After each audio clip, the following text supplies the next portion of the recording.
Dealership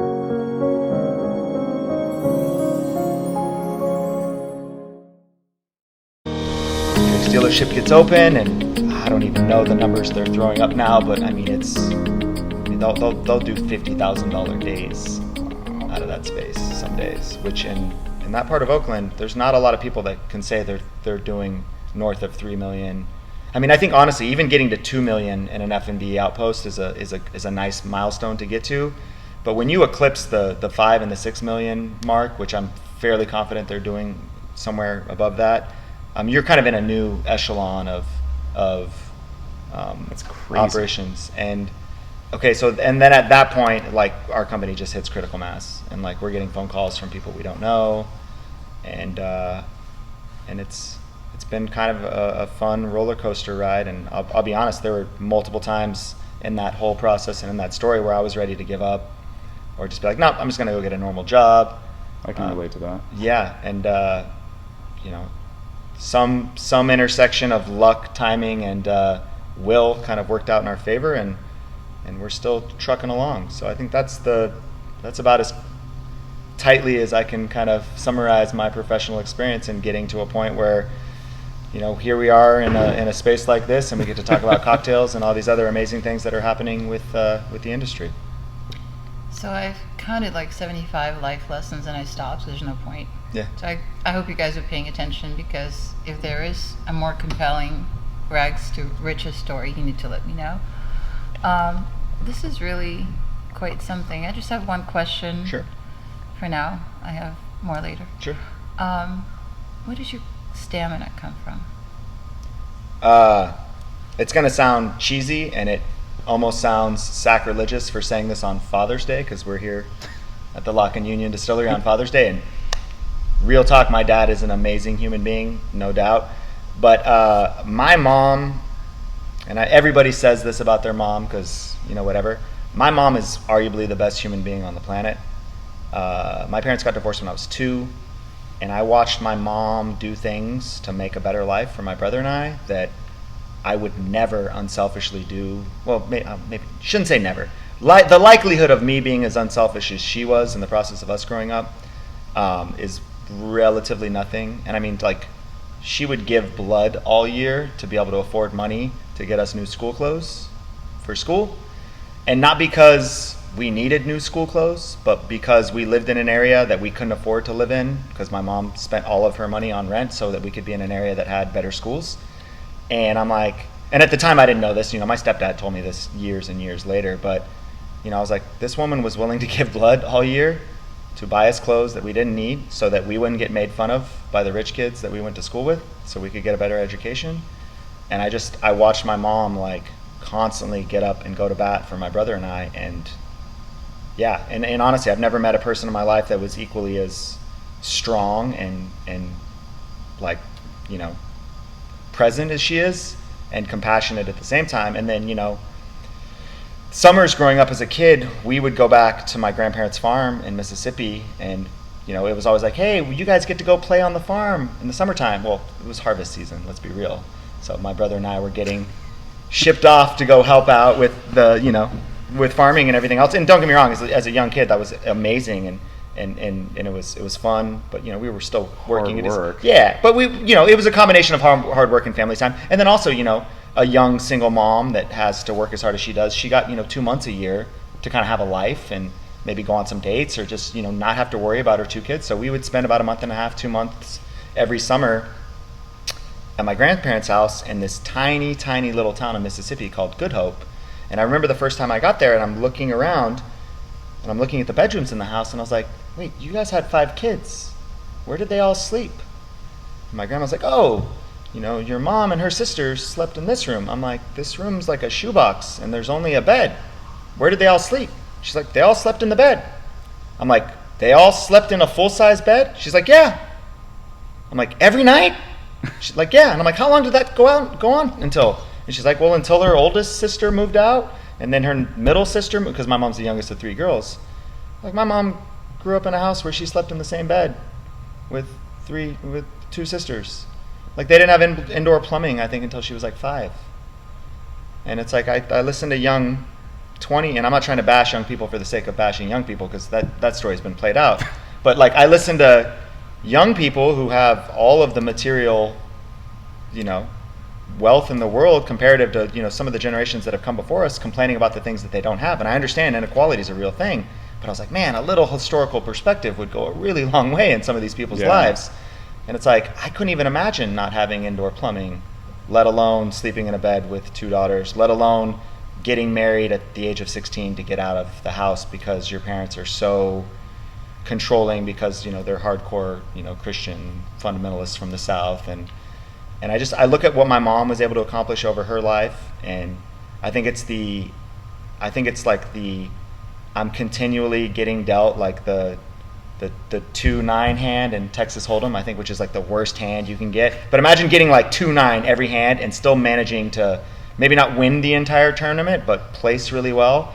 That's my mom's story. I feel like there's no one that has done better with the cards they were dealt in life than her, and then not even harbor a single iota of any sort of bitterness along the path. So, yeah, I even look at like what I'm doing now, and I'm like, on my best day, I'm like 25% of the person that my mom is. So, I guess a life lesson, and it might sound cheesy or whatever, but if you're fortunate enough to have a amazing parent, or like I was lucky enough to have 2, and then I had a stepfather and a stepmother that came into my life at some point in time as well, which was also a nice blessing. Just taking the time to be like, wow, there's a lot of people that don't even have families, and I had arguably the best mom on the planet. Money, whatever, we'll get through any of that other stuff. So that was really, I think, for me, the most pressing thing was like, I looked at my mom's path and I was like, if I can do a quarter of what she did with the cards she was dealt, I'll be fine. So yeah, that was it for me. Not a tough act to follow at all, Colin. Good luck. I mean, I used to think I was interesting. Oh, good. Yeah, I mean, that's the first time I've heard that story, and that's pretty damn incredible. I mean, my early life was super easy. I mean, we can just kind of fast forward to the time when I was, and that's what we want to go into right now, is I know you've heard it a couple times, but or the story of this distillery, rather. So the story for me started about 8 years ago now, when I was working as an accountant in Orange County. And at certain times of the year, working for big accounting firms, you end up working 70, sometimes 80 hours a week. And it turned out that I was doing something that I hated, working 70, 80 hours a week. I have no problem working super hard doing something that I like, but doing something that you really hate and have it be the only thing that you can do is pretty hard. And so I was going home on the weekends, when I had weekends, and was brewing beer and was getting obsessed with it, and realized, I am completely miserable during the week and completely happy during the weekend. What am I doing with my life? So I decided to take the plunge, quit my job, and move to London, and was lucky enough to get in contact with a guy by the name of Duncan Sambrook, who used to work for the same accounting firm that I did, but quit his job, but in the London office, and quit his job and opened a brewery there. And so without any formal brewing experience at all, like you got hired without having any bartending experience, he brought me on. Were you guys, when you were working together as accountants, were you able to kind of like forge a strong sense of camaraderie and rapport, or did you guys sort of know each other? What was the relationship like when you... So like when I met Duncan, yeah. I never worked with him at all. And so it's kind of funny. My girlfriend at the time was going to be moving to London to study abroad. I had studied in London in 2008, or 2007, 2008. And it's my favorite city in the world. And so I knew she was moving there, and I would have liked to get back to London. So I was like, all right, I want to get into the brewing industry somehow. If I can do it in the UK, that would be ideal. And so I just basically looked up all the breweries that there were in London, and just started emailing them, and was just hoping that somebody would respond to me. And when I came across Sambrook's, I read the bio of the guy, and I was like, oh my gosh, he used to work for Deloitte in London, in the London office, and emailed him, and he was the only person out of all 12 to 15 breweries or whatever that I emailed that emailed me back. And he's like, yeah, come in and work with us for a while and see how it goes. And so without any formal brewing experience at all, got hired there. And so I worked within 6 months, was basically sharing head brewer responsibilities, and also got another job at a little brew pub in Highgate called The Bowl, which is an amazing place. And so my goal became to live and work in the UK long term, which from a visa standpoint is very, very difficult. And the visa that I had was running out, and I was looking at options for what to do.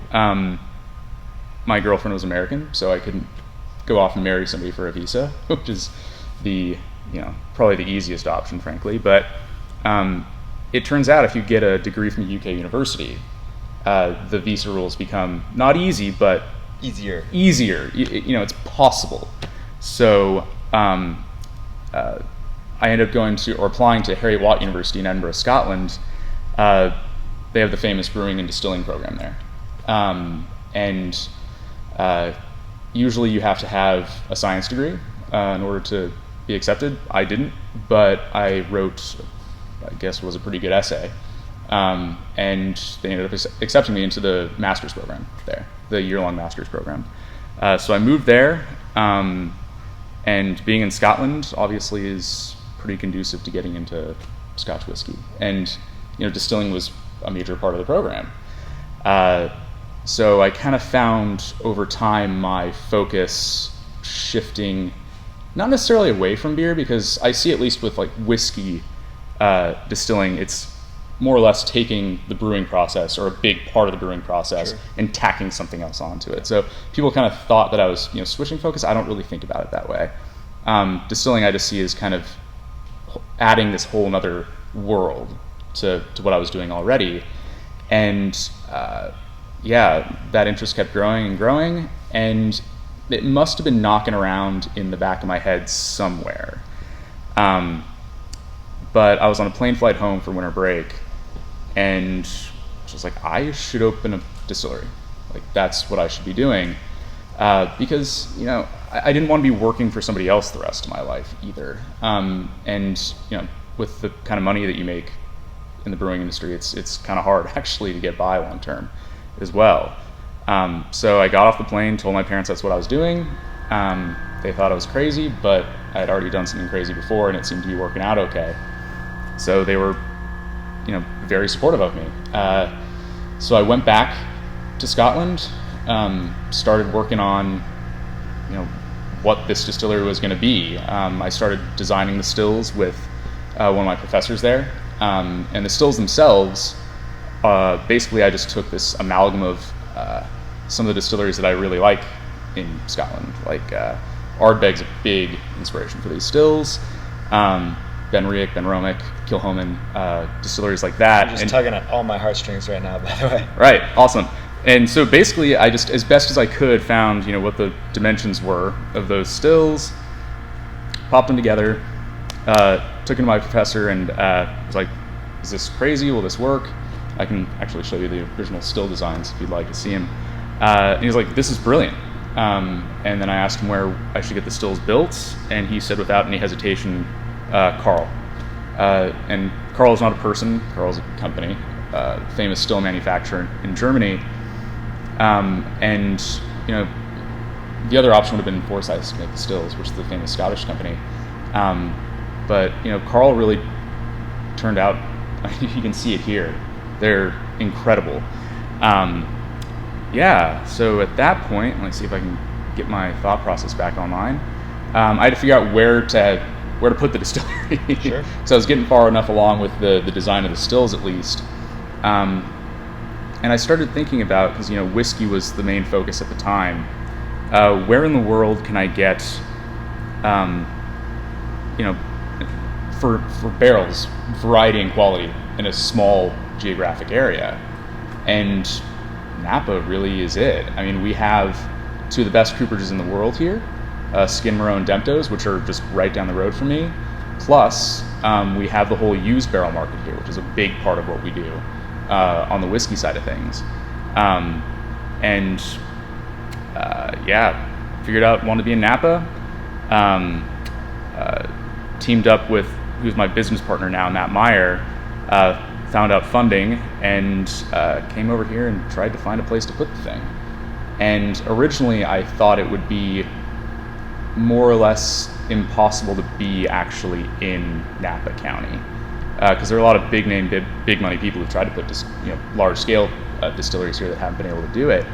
And my real estate agent called me up, said he had this place here in American Canyon, which had the water that we needed, because we were trying to negotiate our water use during the drought, and it was technically in Napa County. And so, big thing that happens when you're trying to do a project in a place like Napa is, even if there isn't anything technically, against code or whatever, somebody can object to what you're doing because it's not Napa enough or whatever, throw a wrench in the works. And so we went to American Canyon and said, don't tell anybody what we're doing until we're fully through with this process. So started working with the city, which is difficult, but they worked with us. We're the first distillery in American Canyon. We more or less had to rewrite the section or write a new section of their code, or I don't know if they call it code here, but of their rules to accommodate distillery. Because over and over early on, they were trying to treat us like a winery, and well, we're not a winery. That was a major process, but they listened, and I haven't even gotten into the engineering and construction part of it. I mean, that was something that, looking back, I'm not even sure we could do again. I mean, because if you look at this distillery and all the things that went into it, I mean, we have literally miles of electrical conduit in here, over a mile of piping, trying to fit everything in here, make sure that it's all up to code. There are places in here where this equipment is placed within an inch of being out of code, for instance. So yeah, you're not working with tons of space. No, we aren't. And so it actually turned out to be a really good thing from just a production flow standpoint, because we're trying to fit equipment that should be in 10,000 feet into 6,000 square feet. Sure. And so the placement of everything is very precise. We reworked it over and over and over again, and I'm still surprised that we were able to fit everything that we needed to get in here. But it works like a dream. I mean, I need to find some wood to knock on, but the fact that we turned the stills on and everything worked from the get-go without any significant hiccups at all is kind of a testament to how good, the contractors we worked with were, the engineers that we worked with were. The general design of this facility and the process flow and everything like that, the equipment design is all mine, but without the right engineers and contractors, it wouldn't have gotten done. I mean, if you don't work with the right contractor, you're screwed with a project like this. Absolutely. And so I'm glad that this was the first time I ever did something like this. And so, you mentioned kind of jumping headfirst into big projects that you don't necessarily feel like you're qualified for. That's exactly what the situation was here. I'd never built a facility like this. Yeah. Doing it again, it would be easier, but still really, really hard. This was a very intricate construction project. But we ended up getting it done. As I said, turned the stills on. Everything worked. Got into production started test distillations at the end of 2017, and started making whiskey, and then came out with the gin May of 2018. And then a whole new set of challenges started. Figuring out who's going to sell the product, because we need a distributor, getting marketing down, because we didn't let anybody know that we existed until we basically started production. And so we had to start promoting ourselves at that point. Was that intentional? Yes, because I didn't want anybody to know. I was talking about telling American Canyon, keep your mouth shut. Yeah. We kept our mouth shut too. because if somebody found out about it and didn't like it, it's pretty easy to Kibosh someone's. exactly. And you know, So that decision was very calculated on your guys' part. exactly. But then again, it created the challenge of, well, hey, you know, we're in production now and we need to sell stuff and nobody knows who we are. Yep. So, you know, that was the whole process, figuring out, you know, creating relationships in the industry, because that is such an integral part of it, you know, to getting your product out there. People love stories. They do, and you know, I could go on and on and on about it, but it's a process that we're still obviously going through. I consider us very, very new, still, or it feels very new to me, because you know, we're just at about a year into distribution, and that was we're still figuring out distribution, because you know, dealing with a big distributor like Southern, like we are, you know, there's some really awesome things about that, but we have to kind of elbow our way through all the thousands of SKUs that Southern has in their portfolio to get noticed by them, and we finally are starting to be. So, yeah, I mean, if there's anything else specific that you'd want me to go into. Well, first of all, you guys just heard two very different stories, but there's a commonality. And I would love to hear your takeaway, but mine was liquid courage. Yeah. I mean, here's Adam that chose two pathways actually that argue are the hardest in terms of the odds stacked against you: music business and restaurant business. Yes, the failure rate is astronomical. Yeah. So for those of you guys that don't know this, the average for bars and restaurants, the expectation is that you're going to fail. I think 66% of bars and restaurants go out of business within the first 2 years. If you're lucky enough to be in business and stay in business, I believe the average restaurant in the United States that is quote unquote successful has a 4 to 6% profitability margin. So that restaurant that you go to that is doing $2 million a year in revenue, they might only be taking $80,000 a month to the bank. And that's doing okay. I mean, that's not doing great, but you're doing relatively well at that point. So if you have 3 owners, and you have 3 owners that are there all the time, cranking weeks, they're splitting $80,000 between the 3 of them if they're not paying themselves on the front end. I don't pay myself on the front end at all at any of our businesses. I only collect money on the back end. So if the business doesn't do well, I don't do well. We don't take anything off the top. So that's insanity. If you know those metrics. Well, it's really interesting. I mean, there was a conversation that I had with a restaurant that is very famous in Napa, does massive business, or at least seems like massive business to me, and he was saying that, you know, most of the days they lose business, or lose money, excuse me. It's on the couple days a week where they really kill it that they make all their money. So it just seems like such a crazy industry. Yes, and the reason I said liquid courage is because whatever runs through your guys' veins, whatever substance, you know, that needs to be bottled. Yeah. Because here you are going against astronomical odds. And here you are turning your back on everything you know and you're familiar with in a very pretty pathway in order to challenge the living daylights out of yourself. Yeah, well, and then now, you know, we've got so much money tied up in this that it is scary, you know, every day.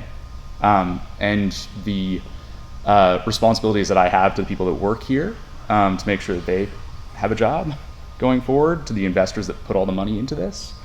Yeah, it is scary, but I mean, I wouldn't have it any other way, because, you know, when we do make it, it's going to be that much better. Like, if it was easy, no matter how successful you are, I don't think it would be worth as much.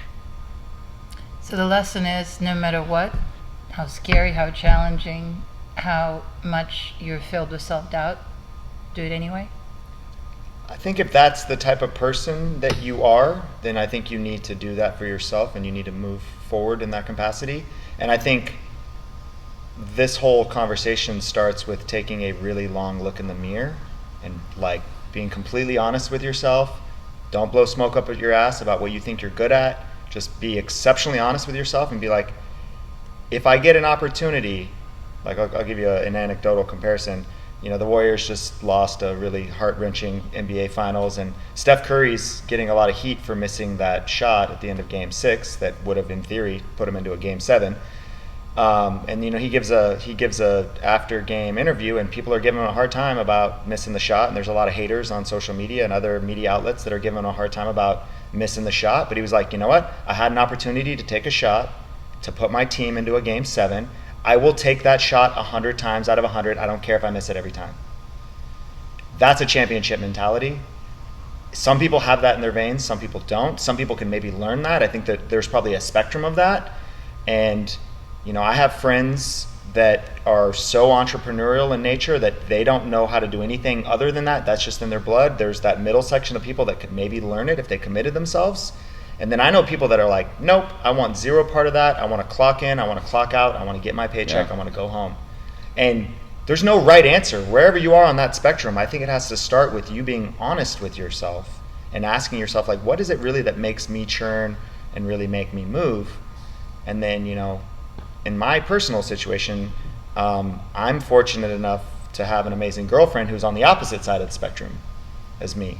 So between the two of us, we make kind of a good team, because while my life is going like this, her life is kind of going like this. Yeah. So we kind of have a much tighter sine-cosine wave between the two of us. But I think it really just starts with being honest with yourself and then asking yourself, like, do I have the constitution to do this? And then think about, like, everybody knows how they're going to be if they make that shot at the end of Game 6, but like, if you take that shot and you miss it, and there's a chance you're going to miss it, are you comfortable with leaving those cards on the table? Yeah, Sorry, go ahead. Yeah, and I think until you can answer that question for yourself, I don't recommend anyone going into this space. Yeah, when I was growing up, never necessarily thought that I'd be an entrepreneurial type. I really kind of fell into it because I wanted to do something that I liked with my life. And I think that's kind of where you have to start with it. Don't become an entrepreneur if you're not going to be getting into something that you're passionate about, because 100%. That is not going to work out. 100%. Like, if you can get up every day and have the drive to do it not because of the money or prestige, whatever, but because that's what you really want to be doing with your life, then go ahead and do it. Yeah. But if not, don't start. So here's your homework. Find a mirror, and it doesn't have to be a physical object. If you're lucky enough to have personally people in your life that help you self-reflect, do that. Take a really, really close look at yourself and figure out who you are. And then be that all the way. Be who you are. Everyone else is taken.